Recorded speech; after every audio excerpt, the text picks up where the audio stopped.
Pendant que j'accouchais, mon mari était dans un hôtel avec son premier amour, ignorant chaque appel de l'hôpital. 4 jours plus tard, il est rentré à la maison s'attendant à nous y trouver. La maison était vide. Une note sur le comptoir ne contenait que 5 mots. Je m'appelle Bella. Et avant de vous dire ce que ces 5 mots lui ont coûté, j'ai besoin que vous compreniez ce qu'il faisait pendant que je hurlais son nom dans une salle d'opération, suppliant une infirmière d'essayer son téléphone une fois de plus. J'étais enceinte de 31 semaines de jumeaux lorsque j'ai perdu les os à 2 heures du matin. Je me souviens du son exact que les contractions me faisaient émettre, un son que je ne savais pas qu'un corps humain pouvait produire. Je me souviens m'être agrippé si forte à la barrière du lit d'hôpital que mes jointures sont devenues blanches. Et je me souviens avoir demandé encore et encore où était mon mari et si quelqu'un avait réussi à le joindre. Personne n'y était parvenu. J'avais appelé Austin 11 fois avant qu'on ne me pousse dans la salle d'opération. 11 fois son téléphone a sonné, et 11 fois il est tombé sur la messagerie vocale. J'ai laissé des messages qui devenaient de plus en plus courts et effrayés à chaque fois. Au 9e appel, je ne formais même plus de phrases complètes. Je ne faisais que prononcer son nom dans le téléphone comme si c'était une prière. L'infirmière qui est restée près de ma tête pendant la césarienne d'urgence, une femme nommée Dolores avec des yeux bienveillants et des cheveux gris tirés en un chignon serré, m'a tenu la main et m'a dit de respirer. Elle m'a dit que les bébés arrivaient, que leur père soit là ou non, et que je devais me concentrer sur le fait de rester forte pour eux. Je me souviens avoir pensé, dans le brouillard de la peur et de l'anesthésie, que je donnerais n'importe quoi pour qu'Austin franchisse ses portes. Je me souviens avoir cru, avec cette foi désespérée que seule une personne effrayée peut avoir, qu'il avait dû lui arriver quelque chose de terrible. Un accident de voiture, un vol, quelque chose qui expliquerait le silence. J'avais tort. Rien ne lui était arrivé. Il était simplement quelque part où il ne voulait pas être dérangé. Silas est né le premier, pesant à peine 3 livres, son cri fin et frêle comme le miaulement d'un chaton. 2 minutes plus tard est arrivée June, encore plus petite, si petite que la main entière du médecin pouvait envelopper son minuscule pied. Tous les deux ont été emmenés d'urgence à l'unité de soins intensifs néonatales avant même que je puisse les tenir. J'étais allongé sur cette table d'opération, tremblant de manière incontrôlable à cause de l'anesthésie, et je ne pouvais pas m'arrêter de pleurer, non pas de douleur, mais de la solitude écrasante de mettre au monde 2 vies sans une seule main à tenir qui appartiennent à quelqu'un qui m'aimait. Ma sœur Charlotte est arrivée dans l'heure. Elle vivait à 2 états de distance, mais elle est montée dans sa voiture au moment où je l'ai appelée, sanglotant depuis la salle de réveil. Elle est restée à mon chevet cette première nuit, et c'est elle qui a continué d'essayer d'appeler Austin pour moi parce que mes mains tremblaient trop pour tenir le mien. Il n'a pas non plus répondu à ses appels. Pendant 4 jours, je suis resté dans ce lit d'hôpital, marchant dans des couloirs stériles pour m'asseoir à côté de 2 incubateurs, et pressant doucement mes doigts contre le verre parce que mes bébés étaient trop fragiles pour être tenus correctement. Pendant 4 jours, mon mari n'a pas appelé, n'a pas envoyé de texto, n'est pas apparu. Le personnel de l'hôpital a commencé à me regarder avec une sorte de pitié particulière que j'ai reconnue même à travers mon épuisement, la pitié que les gens vous accordent quand ils ont compris la vérité avant que vous ne soyez prête à la dire à voix haute. Je me suis dit qu'il devait s'occuper de quelque chose d'urgent pour le travail. Je me suis dit qu'il devait y avoir une explication. Même alors que le silence s'étirait jusqu'au 3e jour, une partie têtue et stupide de moi continuait à le défendre dans mon propre esprit parce que l'alternative semblait trop laide à envisager. La vérité, quand elle a finalement éclaté, était plus laide que tout ce que j'aurais pu imaginer. Laissez-moi revenir en arrière, car pour comprendre à quel point cette trahison était profonde, vous devez savoir à quoi ressemblait notre mariage de l'extérieur et ce qu'il avait réellement été à l'intérieur depuis plus longtemps que je ne voulais l'admettre. Austin et moi nous sommes rencontrés il y a 8 ans lors du barbecue d'un ami commun. Il était drôle de cette manière facile et confiante qui fait qu'une pièce se tourne vers lui, et il m'a fait rire si fort lors de notre première conversation que j'ai renversé de la limonade sur ma chemise. Nous sommes sortis ensemble pendant 2 ans avant qu'il ne me demande en mariage sur un sentier de randonnée que nous avions parcouru une 12aine de fois auparavant. Rien d'extraordinaire, juste lui se mettant à genoux avec une bague qu'il avait mis 3 mois de salaire d'heures supplémentaires à s'offrir. Nous étions mariés depuis 6 ans au moment de la naissance de nos jumeaux. Je me souviens avoir pensé le jour de notre mariage que j'avais trouvé le genre d'amour dont les gens écrivent des chansons. Pendant les 4 premières années de notre mariage, je l'ai cru complètement. Nous avons construit une vie ensemble dans une modeste maison avec un jardin que j'apprenais lentement à entretenir. Une vie qui semblait, sinon parfaite, du moins solide. Austin travaillait comme chef de projet dans une entreprise de construction. J'enseignais en 3e année dans une école primaire à 15 minutes de notre maison. Nous n'étions pas riches, mais nous étions à l'aise. Et plus que cela, nous étions, je le pensais, heureux. Le changement s'est produit si progressivement que j'ai à peine remarqué qu'il se produisait. Cela a commencé par le fait qu'il prenait rapidement son téléphone chaque fois qu'un certain nom clignotait sur l'écran et qu'il détournait l'écran de moi parce que je me disais être une simple habitude. Cela a continué avec lui travaillant de plus en plus tard avec des excuses concernant des délais qui ne semblaient jamais avoir de début ou de fin. Quand j'ai découvert que j'étais enceinte de jumeaux, j'étais folle de joie et j'ai pensé bêtement que la nouvelle le ramènerait vers moi, vers nous, vers la famille que nous construisions. Au lieu de cela, il est devenu plus distant. Il disparaissait pendant des heures le week-end, prétendant qu'il rencontrait de vieux amis de l'université. Il a commencé à aller à la salle de sport à des heures étranges, partant parfois à 9 heures du soir pour ne revenir que bien après minuit. Quand je posais des questions, doucement au début, puis avec un désespoir croissant, il m'accusait d'être paranoïaque, de laisser les hormones de la grossesse me rendre peu sûr de moi. Il m'a fait me sentir stupide de remarquer ce que mes instincts me criaient être vrai. Je sais maintenant que le nom de la femme était Vespélagne et qu'elle n'était pas une nouvelle étrangère qui venait d'entrer dans sa vie. C'était sa première petite amie sérieuse, celle avec qui il était sorti au lycée et pendant les 2 premières années d'université avant que, ce qu'il a appelé plus tard avec un haussement d'épaule qui m'a donné envie de crier, les circonstances ne les séparent.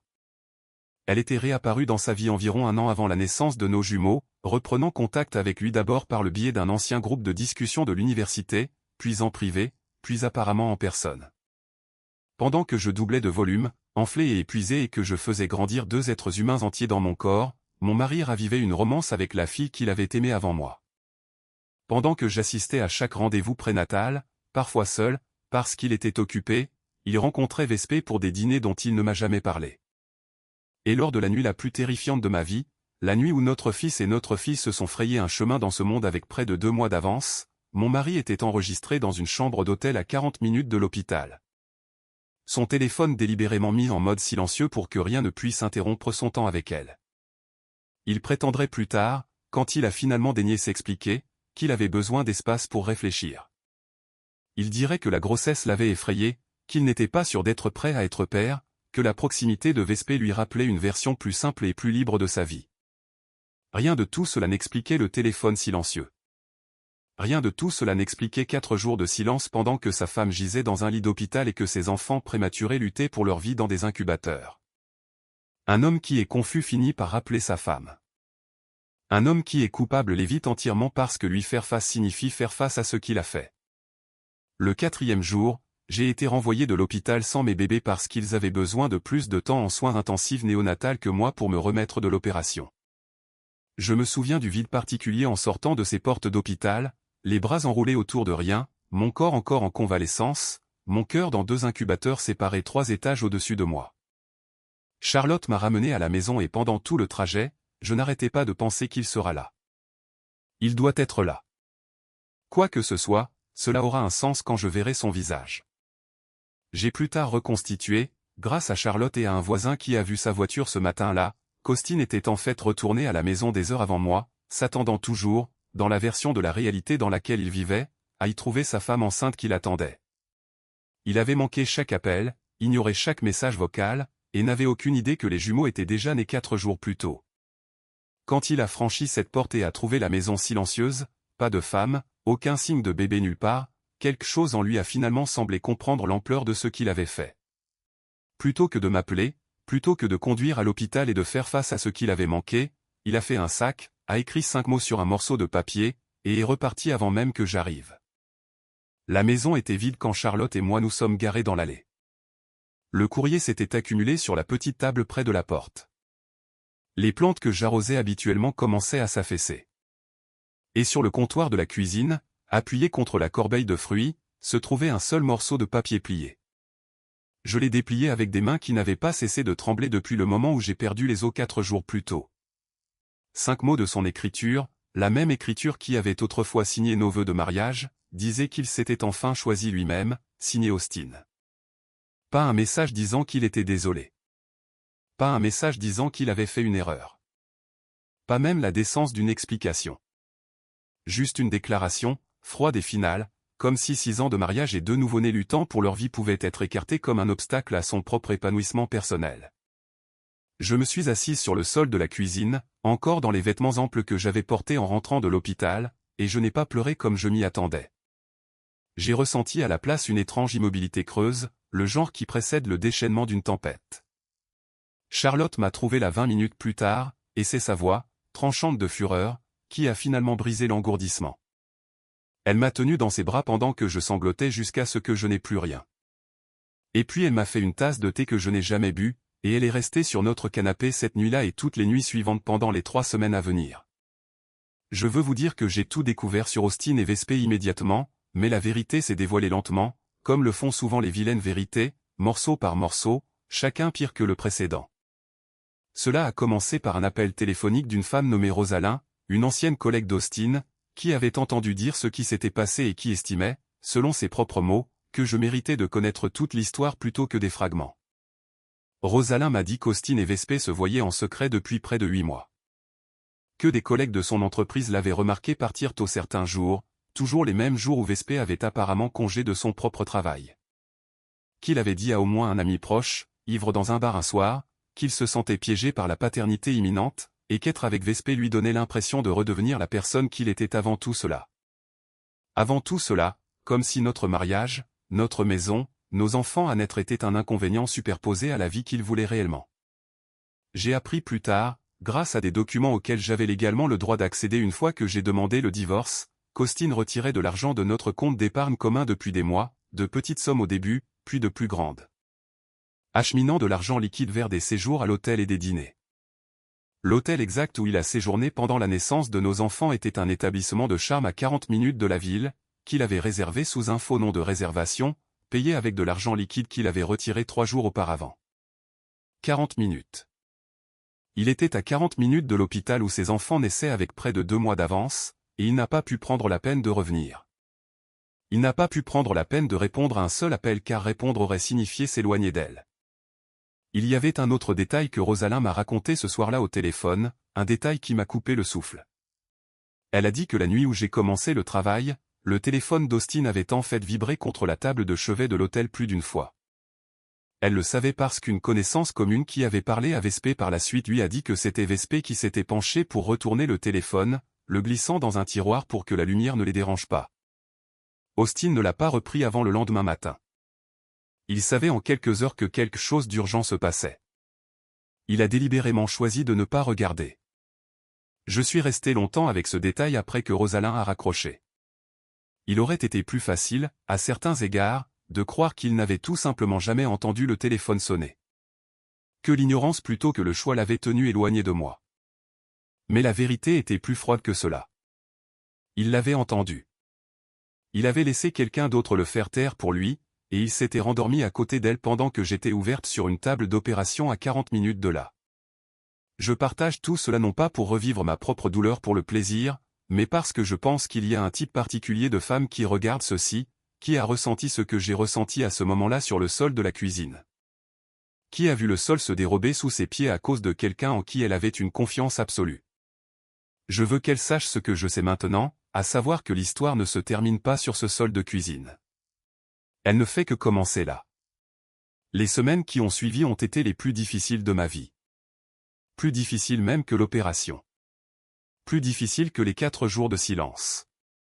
Silas et June sont restés en soins intensifs néonatals pendant encore 5 semaines après que je sois rentré seul dans cette maison vide.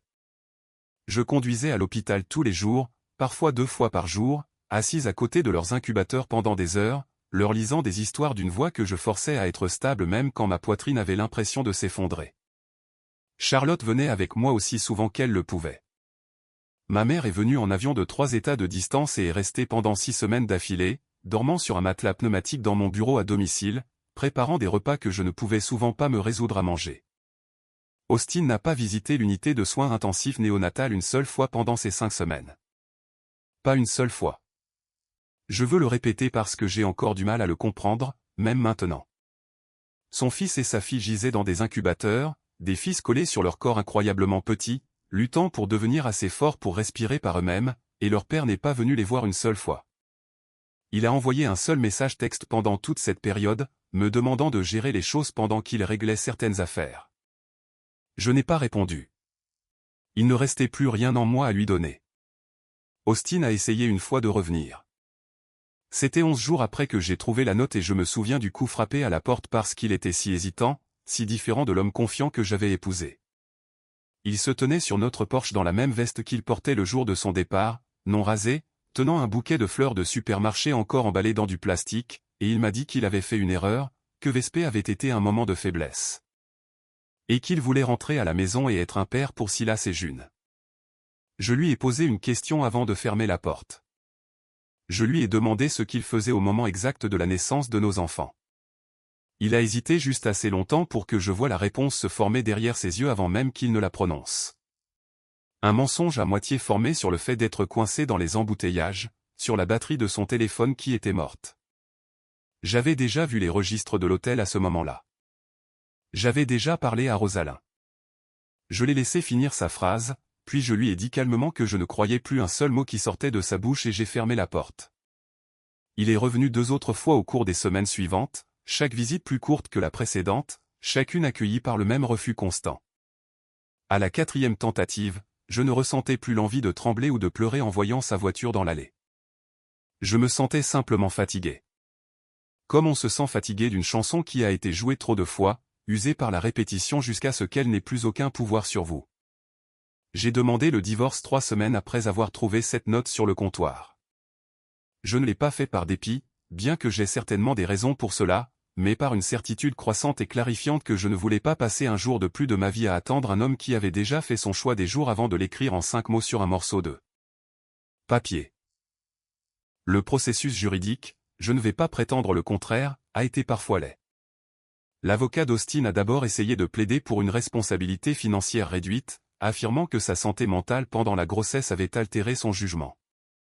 Je me souviens d'être assise dans le bureau de mon avocate, une femme vive et pragmatique nommée Ferré, qu'une amie m'avait personnellement recommandée, et de rire vraiment de l'audace de la chose. Un homme qui pouvait planifier une fausse réservation d'hôtel, retirer de l'argent liquide par petites quantités sur des mois, et mettre son téléphone en sourdine avec une précision délibérée n'était pas un homme souffrant d'un jugement altéré. C'était un homme qui exécutait un plan. Mon avocate a construit notre dossier méthodiquement, les relevés financiers montrant le schéma des retraits, la réservation de l'hôtel, la volonté de Rosalind de témoigner de ce qu'elle avait vu au cabinet. Les messages textes qu'Austin n'avait bêtement jamais supprimés d'un compte cloud familial partagé qu'il avait oublié être encore synchronisé avec notre ordinateur de la maison. Des messages à Vespé qui montraient clairement depuis combien de temps cela durait et exactement le peu de considération qu'il avait pour la famille qu'il abandonnait. Un message daté de l'après-midi même de la naissance de nos jumeaux m'a glacé quand mon avocate me l'a montré pour la première fois. Vespé lui avait demandé par écrit s'il allait vérifier son téléphone puisqu'il n'arrêtait pas de s'allumer sur la table de chevet. La réponse d'Austin, horodatée moins d'1 heure après que Silas et June aient pris leur première respiration, disait seulement de le laisser sonner et que cette nuit leur appartenait. Mon avocate a utilisé ce seul message plus efficacement que presque tout autre élément dans l'affaire, car il prouvait, par ses propres mots, que son silence n'avait pas été un accident de circonstance. C'était une décision prise en temps réel pendant que ses enfants luttaient pour leur vie 3 étages au-dessus d'une table d'opération vers laquelle il n'a jamais envisagé de se diriger. La procédure judiciaire a duré près d'1 an. Pendant ce temps, j'ai concentré tout ce que j'avais sur mes enfants. Silas est rentré le premier de l'unité de soins intensifs néonatales, pesant 4 livres et déjà féroce, un combattant dès son premier souffle. June a suivi 12 jours plus tard, encore plus petite, mais tout aussi déterminée. Je me souviens de les avoir portés tous les deux pour la première fois par notre porte d'entrée, un dans chaque bras, et de me tenir dans ce salon où l'absence d'Austin semblait encore gravée dans les murs. Et de leur faire la promesse silencieuse que je leur construirais une vie si pleine d'amour qu'ils ne ressentiraient jamais la forme de ce que leur père n'avait pas réussi à leur donner. J'ai repris l'enseignement à temps partiel quand les jumeaux avaient 4 mois, m'appuyant beaucoup sur ma mère et Charlotte, qui avaient alors décidé de déménager plus près de moi de façon permanente. Mes collègues à l'école, des femmes qui m'avaient vu devenir énorme de grossesse, puis disparaître en congé de maternité dans des circonstances dont elles avaient entendu des rumeurs, se sont ralliées à moi d'une manière qui m'émeut encore d'y penser. Elles ont organisé des livraisons de repas. Elles se sont relayées pour garder les jumeaux pendant les conférences parents-professeurs. L'une d'elles, une enseignante de maternelle nommée Anna, est devenue l'une de mes amies les plus proches pendant cette période. Quelqu'un qui me rappelait doucement et constamment que j'étais plus que les décombres de mon mariage.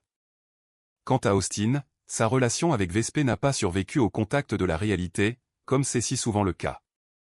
J'ai appris par le même petit monde de rumeurs qui m'avait d'abord alerté sur l'affaire que Vespé n'avait jamais réellement prévu de construire une vie avec lui. Elle avait, selon les gens qui la connaissaient, considéré la relation comme quelque chose d'excitant et d'interdit précisément parce qu'elle existait en dehors des limites d'un engagement réel. Au moment où Austin a été légalement libre, au moment où le fantasme l'obligeait à se présenter réellement comme un partenaire plutôt que comme une échappatoire à la responsabilité, elle a complètement perdu tout intérêt. Elle a mis fin à leur relation environ 4 mois après la finalisation de notre divorce et, d'après ce que j'ai compris, l'a fait par message texte, ce qui m'a semblé, quand je l'ai appris, être une forme étrange et amère de justice poétique. La vie d'Austin par la suite ne s'est pas améliorée. Il a perdu son poste dans l'entreprise de construction environ 1 an après le divorce, suite à ce que d'anciens collègues ont décrit comme une baisse constante de sa performance et de sa fiabilité que la direction documentait apparemment depuis un certain temps. Je ne saurais dire avec certitude si cette baisse était liée à l'effondrement de sa deuxième tentative de bonheur avec Vespé, et honnêtement, à ce stade, j'avais cessé de m'en soucier assez pour spéculer. Il m'a contacté périodiquement au cours des 2 années suivantes, toujours aux alentours de l'anniversaire des jumeaux, toujours avec une version d'excuse qui semblait plus axée sur sa propre culpabilité que sur une véritable compréhension de ce qu'il avait fait. Je lui ai initialement accordé des visites supervisées, croyant, peut-être trop généreusement, que les enfants méritent une chance de connaître leur père, indépendamment de ses échecs en tant que mari. Mais l'engagement d'Austin, même pour cet arrangement, s'est avéré aussi peu fiable que tout le reste chez lui. Il manquait des visites. Il annulait à la dernière minute, parfois sans aucune explication. Finalement, sur les conseils de mon avocate, et plus important encore, forte de ma propre résolution, j'ai cessé d'offrir des opportunités à un homme qui avait déjà montré de la manière la plus dévastatrice possible le peu de priorité qu'il accordait à ses enfants quand cela comptait le plus. Il y a eu une dernière rencontre avec Austin environ 18 mois après la finalisation du divorce, une rencontre que je n'attendais pas et que je n'ai jamais cherchée. Je suis tombé sur lui dans une épicerie un samedi après-midi, Silas en équilibre sur ma hanche et June agrippant le bord du chariot à 2 poings, babillant à propos des boîtes de céréales. Austin s'est figé dans l'allée quand il nous a vus, et pendant un moment, aucun de nous n'a rien dit. Il avait l'air plus vieux que dans mon souvenir, plus mince, avec ce regard particulièrement creux d'un homme dont les plans ne s'étaient pas déroulés comme il l'imaginait. Il a demandé doucement s'il pouvait dire bonjour aux jumeaux. Je l'ai laissé faire, parce que je n'ai jamais voulu être la raison pour laquelle mes enfants croient que la gentillesse est quelque chose à refuser par dépit, même à quelqu'un qui en a très peu mérité. Il s'est accroupi à leur niveau, et June, toujours la plus courageuse des deux, lui a offert un high-five sans aucune reconnaissance dans ses yeux, car elle n'avait pas encore 2 ans la dernière fois qu'il l'avait vue en personne. Et le visage d'un étranger ne signifie rien pour un enfant qui n'a jamais eu la chance de le mémoriser. J'ai vu quelque chose se briser sur le visage d'Austin à ce moment-là, un chagrin que je ne me sentais pas obligé d'adoucir pour lui. Il avait construit cette distance lui-même. Un appel téléphonique mis en sourdine, une visite manquée, une promesse non tenue à la fois. Je n'allais pas prétendre le contraire pour son confort. Avant que je ne m'éloigne, il m'a demandé si j'étais heureuse. Je lui ai dit la vérité, à savoir que je la construisais encore, pièce par pièce, mais que pour la première fois depuis des années, je reconnaissais la femme qui la construisait. Il a hoché la tête, n'a rien dit d'autre, et nous a laissé partir. Je ne l'ai pas revu depuis. Il y a une autre pièce de l'histoire à laquelle je pense souvent, une qui est arrivée presque 2 ans après le divorce. Silencieuse et inattendue, comme le fait souvent la véritable clôture. Ma mère, qui avait maintenu une amitié distante mais polie avec une femme de la famille élargie d'Austin au fil des ans, m'a mentionné un soir que Vespé avait quitté l'État. Déménageant quelque part dans l'Ouest pour un nouveau départ après une série de ce que ma mère a diplomatiquement appelé des relations compliquées. Je n'ai pas ressenti de triomphe en entendant cela. J'ai ressenti à la place une sorte de libération tranquille, la compréhension que la personne que j'avais autrefois imaginée comme une force glamour et irrésistible capable de démanteler mon mariage en un instant était en fin de compte simplement une femme poursuivant une version du bonheur qu'elle n'a jamais réussi à retenir non plus. Il n'y avait pas de magie dans ce qu'elle offrait à Austin. Il n'y avait que le frisson temporaire de quelque chose d'interdit, et les frissons, par leur nature, ne durent pas. Aujourd'hui, Silas et June s'épanouissent. Ce sont des enfants de 5 ans brillants, curieux, et infiniment énergiques qui remplissent notre maison d'un genre de bruit et de rire que j'avais autrefois craint de ne plus jamais entendre après cette maison silencieuse et vide dans laquelle je suis entré 4 jours après avoir accouché. Silas a développé une obsession pour les dinosaures si profonde qu'il peut prononcer des noms sur lesquels je bute encore. June a décidé avec une confiance totale que seul un enfant de 5 ans peut posséder qu'elle sera biologiste marine, astronaute et boulangère en même temps. Et personne dans notre maison n'a eu le cœur de lui dire qu'elle pourrait devoir choisir. Je me suis remarié il y a 2 ans avec un homme nommé Dominique, un kinésithérapeute pédiatrique que j'ai rencontré, de manière appropriée, lors d'un des premiers bilans de développement des jumeaux. C'est lui qui m'avait accompagné à travers les retards de motricité précoce de Silas avec une patience qui m'avait surprise à l'époque, s'agenouillant sur le sol de la clinique à côté de mon fils, célébrant chaque petite victoire comme si c'était la plus grande réussite du monde. Il m'a fallu près de 8 mois après notre rencontre pour me permettre de faire confiance à sa constance, car une partie de moi continuait d'attendre la version de lui qui finirait par ne plus se montrer. Cette version n'est jamais arrivée. Dominique est patient d'une manière que je ne savais pas possible jusqu'à ce que je le regarde s'agenouiller sur le sol de notre salon pendant 1 heure. Aidant Silas à construire un habitat de dinosaures élaboré avec des coussins de canapé sans jamais vérifier son téléphone ni jeter un coup d'œil à une horloge. Il a appris les chansons préférées de June pour s'endormir avant même que nous soyons fiancés.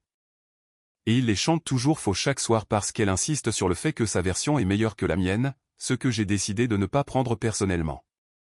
Il ne m'a jamais fait me sentir comme un fardeau. Il n'a jamais fait sentir à nos enfants qu'ils étaient une obligation plutôt qu'une joie. Il est présent chaque jour de toutes les manières qui comptent. Il est présent. Et j'en suis venu à comprendre que le fait d'être présent de manière constante et sans fanfare est la plus vraie mesure de l'amour qui soit, bien plus que les grands gestes ou les promesses chuchotées ne l'ont jamais été. Notre mariage a été petit, célébré dans le jardin de ma mère sous des guirlandes lumineuses que Charlotte a passé un week-end entier à accrocher. Silas était notre porteur d'alliance, plus intéressé par les fleurs qui bordaient l'allée que par la cérémonie elle-même, et June a insisté pour porter des bottes de pluie sous sa robe de demoiselle d'honneur car, selon ses propres mots, les princesses doivent être prêtes à tout. En regardant Dominique promettre devant tous ceux que nous aimions d'être présents pour cette famille chaque jour pour le reste de sa vie, j'ai senti quelque chose dans ma poitrine se mettre enfin en place. Quelque chose qui était instable depuis la nuit où j'étais seul sur cette table d'opération 4 ans plus tôt. Je repense parfois à cette nuit dans la salle d'opération, à la terreur particulière de crier pour un mari qui ne viendrait pas, et je ne ressens plus la dévastation écrasante qui définissait autrefois ce souvenir. Ce que je ressens à la place, c'est une étrange gratitude durement gagnée, car cette nuit, aussi horrible qu'elle ait été, a été le début de la vérité. Les 5 mots qu'il a laissés sur ce comptoir étaient destinés, je crois, à être une sorte de justification, une façon de présenter son abandon comme un acte de courageuse découverte de soi. Je pense à ces mots différemment maintenant. Austin s'est choisi lui-même cette nuit-là, et chaque nuit suivante, jusqu'à ce que la vie qu'il poursuivait avec Vespé s'effondre entre ses mains. La carrière qu'il a négligée lui a échappé, et les enfants qu'il a rejetés ont grandi en sachant exactement quels parents étaient restés. Je me suis choisi aussi finalement, non pas dans une chambre d'hôtel à 40 minutes des personnes qui avaient le plus besoin de moi, mais dans le travail tranquille et peu glamour de la reconstruction, un jour difficile à la fois. D'un foyer rempli du genre d'amour qui est présent même quand ce n'est pas facile. Si vous vous êtes déjà retrouvé sur le sol d'une cuisine à regarder des mots qui ont brisé tout ce que vous compreniez de votre vie, je veux que vous sachiez que ce sol n'est pas la fin de votre histoire. C'est seulement ce que l'on ressent sur le moment. Alors, laissez-moi vous poser cette question avant de partir. Si vous aviez trouvé une note de 5 mots comme la mienne sur votre comptoir, seriez-vous resté pour attendre une explication, ou seriez-vous parti sans jamais vous retourner ?